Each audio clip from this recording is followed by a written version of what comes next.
The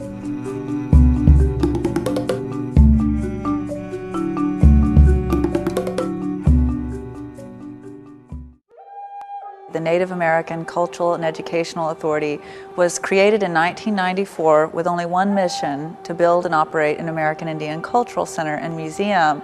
But the vision to build a place to tell the story of the uprooting and dislocating of Native peoples to what is now Oklahoma and their rebirth in this new land. That's been a vision of the community, the Native community, the Oklahoma community, for probably about 40 years. There's a number of visitors who come to our city expecting some sort of American Indian experience. And we've never really done a good job of providing that for them. And I think that concern ends the day the American Indian Cultural Center opens. To see the skeleton of a building emerge almost as if it's just emerging from the earth is really exciting. I remember several years ago when the building piers were being drilled, placed in the earth, and just wanted to touch the ribs, those beautiful cages that would embrace those piers before they went in the earth, and touching it, knowing that what was going in the earth would never come out. We held in early phases of the project a couple hundred interviews that would continuously inform not just the content or the storyline behind the exhibitions, but the design of the landscaping, but also the design of what you see behind us in the building architecture.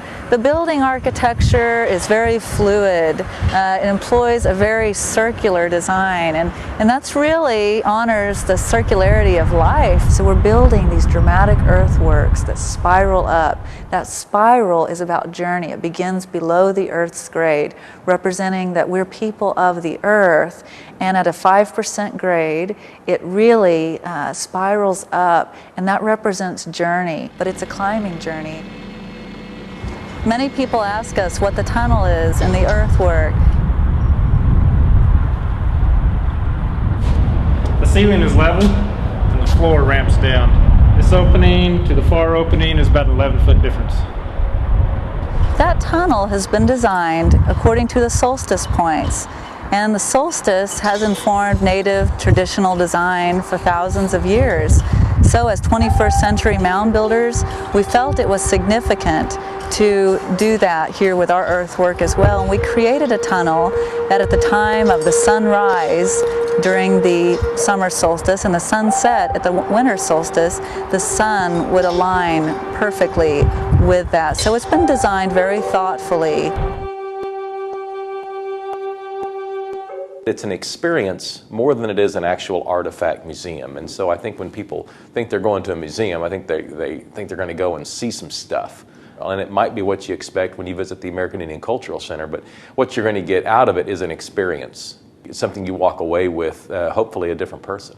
It was a big challenge for us in really understanding that layout of the exhibition space. We don't have a collection. Many institutions are created around a collection. We have objects and we're creating a place to show those objects. Ours is about creating a place to tell a story, but instead of parceling out areas to talk about different tribes, we'll focus on the themes that resonate with all human beings, but we'll tell them through a tribal perspective or a multi-tribal perspective.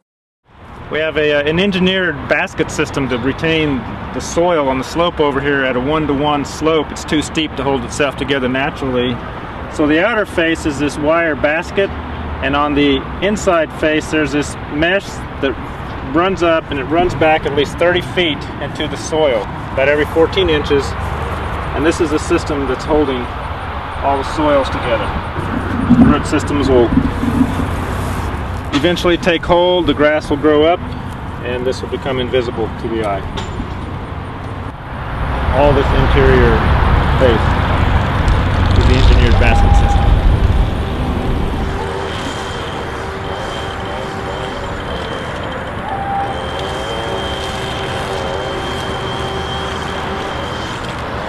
opening the American Indian Cultural Center and Museum is really like getting two trains that have left two different stations to one station to open.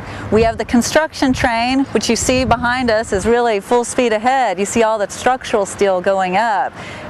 It's really exciting, and in January we'll have these large 110 feet columns that will be coming up, and you'll be able to see them from any side of this site over that beautiful mound behind us. That other train, the institutional train, is lagging behind a little bit, and that's all the human resources, the infrastructure, the program development that really has to reside in a credible world-class institution. So when that construction train and that institutional train get to the station at the same time we'll open, that could be at least maybe another 4 or 5 years. We have quite a bit of improvements that will take place along the river and just in the downtown area in general will all help bring people to downtown Oklahoma City. And many people that come to downtown Oklahoma City are going to want to visit the American Indian Cultural Center. It's been proven to me through the years that if you can just give a car a reason to pull off the interstate, the chances of them having a meal or the chances of them then spending the night, just ever increase. And the American Indian Cultural Center is going to get great word-of-mouth advertising through the years, and it's going to be a real amenity to our city. We want to do it right, and we're committed to it, and as you see now with the steel going up, there's no going back. The American Indian Cultural Center is the eastern anchor of our Oklahoma River development and will be for a long, long time.